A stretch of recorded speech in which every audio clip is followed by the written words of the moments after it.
بسم الله الرحمن الرحیم. سلام. نور آغا نوریم د افغانستان د الکترونیکي زده کړو د انګریزي ژبې ښوونکی. هیله ده چې تاسې ټول جوړ او روغ اوسیږئ. د ژوند چارې به مو په خیر وي.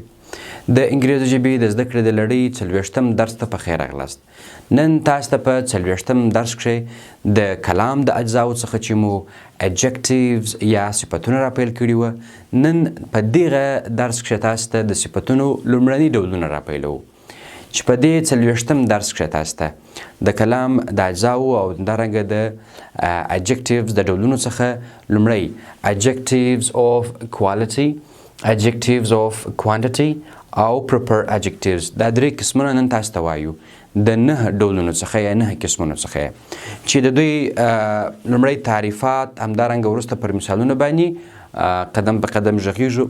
هدف دا دی چې همدغه ساختمانونه چې موږ تاسو زده کوو او پر دوی باندې کار کوو تر ډیره پورې تاسو باید د تعریف څخه ځان وپوهوئ او د تعریف څخه یو داسې میخانیکي زده کړه ونه کړئ چې هغه د موقتي وخت لپاره مو په ذهن کې وي یا مو تعریف یاد کړی وي، وروسته له هغه څخه مو همغه مسله د ذهنه وتلې وي. تاسو د دغو ساختمانونو هغه اصلي ماهیت او هغه اصلي موضوع چې کومه ده هغه باید زده کړئ. اوس مثال adjectives of quality د حالت صفتونه یا ستاینومونه تاسو باید وپوهېږئ. که چیرې زه کوم مثال یا کومه جمله په ګرامري برخو کې کاروم، باید زه څنګه وپوهېږم چې دغه جمله یا دغه مثال د حالت د ښودنې صفتونه دي او دغه صفتونه چې دي د خپله د حالت ښودنه کوي یا دا د دغه ګرامر یا نوموړي ساختمان همدغه برخه جوړوي. زموږ هدف دا دی چې تاسو باید په لنډه توګه باندې وپوهېږئ همدغه ګرامري ساختمانونه چې موږ تاسو ته وړاندې کوو د دوی په اصلي محتوا باندې ځان وپوهوئ، وروسته هغه مثالونه د ځان سره درک کړئ، وایخلئ.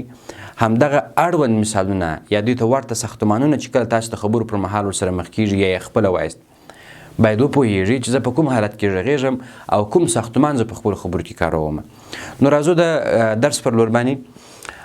adjectives of quality د حالت صفتونه یا ستاینومونه دي. tell us something about موږ ته یو څه وایي په باره کې د color رنګ، age عمر، the condition حالت or any other bad or good quality of a person, place and thing او یا هم د یو شخص، ځای یا شي په اړه باندې چې یا ښه یا بد حالت وي د هغه په اړه باندې څرګندونه کوي یا د یو شي د ښهوالي یا بدوالي پر حالتونو باندې بحث کوي او غږیږي. اوس په مثالونو کې واضح کیږي که چیرې اړتیا وه پر هغه باندې به تاسو ته نور اضافي معلومات هم وړاندې کړم چې تر څو پورې تاسو وپوهیږئ. He is a good boy. He is a good boy. د یو ښه هلک دی. اوس دلته good دا خپله adjectives of quality څخه بحث کوي یا د حالت ښودنه کوي. مثلا څنګه he is a good boy د یو ښه هلک دی. دا ښهوالی دا په کل کې په مجموعي توګه باندې د صفت سو د شخص ستاینوم سو. اوس که وایو چې he is a bad boy د یو خراب هلک دی، اوس خرابوالی هم د یو صفت دی، د یو ستاینوم دی. موږ تاسو ویلي وه په د adjective په تعریف کې چې adjective یا ستاینوم یا که صفت د یو اسم یا نوم معنا ته یو څه ورچوي یا یو څه ور اضافه کوي یا پر هغه باندې یو څه یږدي. او دلته هم چې موږ وایو چې he is a good boy دی یو ښه هلک دی، دا ښهوالی د صفت سو او همدارنګه د حالت ښودنه هم کوي.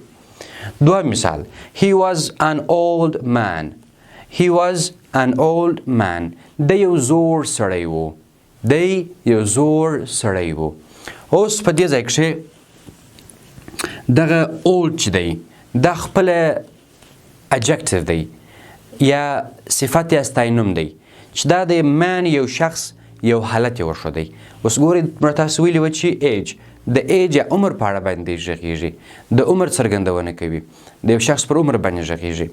یا داسې هم ویلی سو چې he was a young man د یو ځوان شخص و یا ځوان سړی و. درې مثال کې this is a black pen. This is a black pen دا یو تور کلم دی. اوس دا توروالی یا سپینوالی دا هم د یو شي حالت ښیي. اوس مثلا وایم چې this is a red marker. دا یو سور مارکر دی. او داسې هم ویلی سم چې this is a black marker. دا یو تور مارکر دی.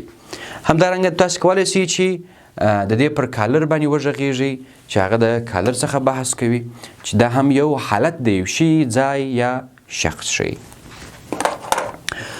راځو په څلورم مثال کې لشکرګاه is a small city.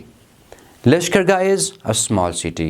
لشکرګاه یو کوچنی ښار دی چې دا بیا خپله د ځای ښودنه یې وکړله.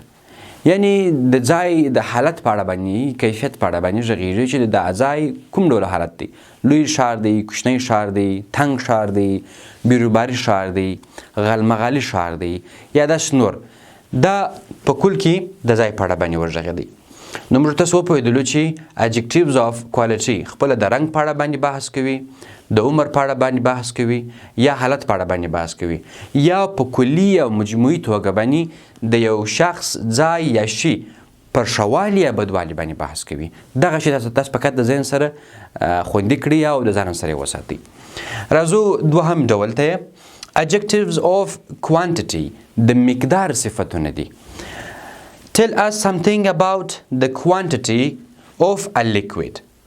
دغه ستاینومونه یا صفتونه دي موږ ته د یو مایع د مقدار په اړه باندې وایي یا د یو مایع د مقدار په اړه باندې غږیږي. or an uncountable noun او یا هم د یو نه شمېرېدونکي نوم په اړه باندې بحث کوي. مثال څرنګه؟ For example, there is a little tea in the cup. There is a little tea in the cup. هلته په پیاله کې لږ چای سته. اوس a little چې دی دا خپله مقدار یې وښودی.